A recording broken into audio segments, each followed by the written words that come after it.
स्वागत है आप सभी का लर्निंग पॉइंट चैनल में। आज हम हिंदी में लिपि क्या है, व्याकरण किसे कहते हैं, इसके बारे में पढ़ेंगे कि लिपि क्या की जरूरत क्यों पड़ी, व्याकरण की जरूरत क्यों पड़ी और इसकी भूमिका हमारी हिंदी भाषा में क्या है, ये सब जानेंगे। तो लिपि जो है ये किसी भी भाषा को लिखित रूप देने के लिए चिन्हित किए गए जो चिन्ह है उसी को लिपि कहा जाता है। मतलब किसी भी भाषा को लिखित रूप देने के लिए जो निश्चित किए गए चिन्ह है वो लिपि कहा जाता है उसी को। और इसे हम परिभाषित इस रूप से कर सकते हैं कि भाषा को लिखित रूप देने के लिए निश्चित चिन्ह जो है वो लिपि कहलाते हैं। और सारे अलग अलग भाषाओं की लिपियां जो है वो भी अलग अलग होती है। प्रत्येक भाषा की जो है अपनी अपनी लिपि होती है, क्योंकि भाषा की भिन्नता के कारण ही अक्षरों के लेख संकेत भी भिन्न भिन्न प्रकार के हुआ करते हैं। भाषाओं को लिखने के लिए ऐसे चिन्हों की जरूरत होती है जो उनकी ध्वनियों का स्थान ग्रहण कर सके। इन्हीं चिन्हों या चित्रात्मक प्रतीकों को लिपि की संज्ञा दी जाती है। अभी लिपि जो है पेन के द्वारा, लेखनी के द्वारा हाथ से लिखते हैं और इसे यंत्र के द्वारा छापी जाती है। अभी लिपि के माध्यम से मनुष्य जो है अपनी भावनाओं को, विचारों को, विश्वासों को सुरक्षित रखने का कार्य करते हैं। लिपि का सर्व प्रमुख कार्य जो है भावों और विचारों को अंकित करना है। हिंदी भाषा का लेखन हम देवनागरी लिपि में करते हैं और इसके लिए अपने लिपि चिन्ह है। तभी हम बोर्ड पे देख रहे हैं कि भिन्न भिन्न भाषाओं की लिपि क्या है। तो सबसे पहले हम देखते हैं संस्कृत भाषा की लिपि, ये देवनागरी है। दूसरा लिखा हुआ है कि हिंदी भाषा, इसकी लिपि भी देवनागरी है। अंग्रेजी भाषा, इसकी लिपि रोमन है। उर्दू, इसकी भाषा की लिपि फारसी है। इसी तरह पंजाबी भाषा की लिपि गुरुमुखी, जर्मन भाषा की लिपि रोमन, स्पेनिश की भाषा की लिपि भी रोमन है। ये हो गया हमारे कि भिन्न भिन्न भाषाओं की लिपि जो है ये भिन्न भिन्न है। अभी जिन संकेतों के आधार पर हम किसी वर्ण को पहचानते हैं अथवा किसी वर्ण लेखन के लिए जिस विशेष प्रकार के संकेतों का प्रयोग करते हैं वो देखा कि वो लिपि कहलाता है। और देवनागरी लिपि के लेखन के लिए भी कुछ खास संकेतों को व्यवहार में लाया जाता है और उसी संकेतों के आधार पे या उसी संकेतों के द्वारा जो है हम अपनी ध्वनि को हम भाषा में बांधने का प्रयत्न करते हैं। और इसके लिए हमें खास लिपि संकेत की आवश्यकता होती है। अभी मान लीजिए मैंने लिखा अ लिखा, क लिखा, मा लिखा, ऐसे इत्यादि कुछ भी लिखा, तो इसे हम इसलिए पहचानते हैं कि उनके साथ विशेष लिपि चिन्हों का प्रयोग किया गया है।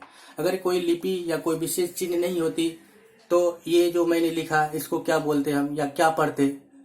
तो इसके लिए इसे खास चिन्ह के द्वारा हम इसे व्यक्त करते हैं, जिसके चलते हम आज कुछ भी लिखा रहता है तो उसे पहचान पाते हैं और पढ़ पाते हैं। तो ये लिपि होने के कारण ही संभव हो पाया है। संसार की अधिकांश लिपियां जो है बाएं से दाएं और कुछ दाएं से बाएं भी चलती है। हिंदी की देवनागरी लिपि बाएं से दाएं लिखी जाती है। अब हम व्याकरण के बारे में पढ़ेंगे। व्याकरण क्या है? तो व्याकरण जो है ये भाषा को शुद्ध रूप में बोलने, पढ़ने, लिखने के लिए नियम निर्धारण करने वाला शास्त्र है। मतलब हम व्याकरण में पढ़ते हैं कि किसी भी भाषा को शुद्ध रूप में कैसे लिखेंगे, कैसे पढ़ेंगे और शुद्ध शुद्ध हम उसे कैसे बोलेंगे। तो व्याकरण शास्त्र में जो है इसी नियम को बताया गया है कि भाषा को शुद्ध लिखना, पढ़ना और बोलना कैसे जाता है। तो व्याकरण के आधार पे ही हम शुद्ध रूप से बोल सकते हैं, लिख सकते हैं और पढ़ सकते हैं। तो व्याकरण का परिभाषा इस तरह से हो गया कि व्याकरण जो है ये भाषा को मानक अर्थात शुद्ध रूप देने वाला शास्त्र है। जैसे हम अभी एक एग्जांपल लेते हैं, उदाहरण लेते हैं कि गीत गा रहा है गायक। तो मैंने तो बोल दिया गीत गा रहा है गायक और लोग भी समझ गए कि गीत गा रहा है गायक। लेकिन व्याकरण की दृष्टि से अगर हम इसे देखते हैं तो इस तरह का भाषा जो है वो व्याकरण की दृष्टि से गलत है। मतलब व्याकरण की दृष्टि से ये भाषा शुद्ध नहीं है। मतलब गीत गा रहा है गायक, ये भाषा जो है ये अशुद्ध है, व्याकरण की दृष्टि से ये अशुद्ध रूप है।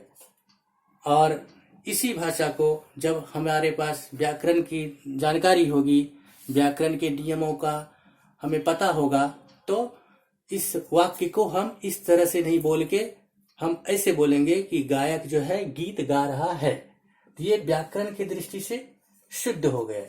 मतलब व्याकरण के दृष्टिकोण से ये वाक्य शुद्ध है, इसमें कुछ भी गलतियां नहीं है।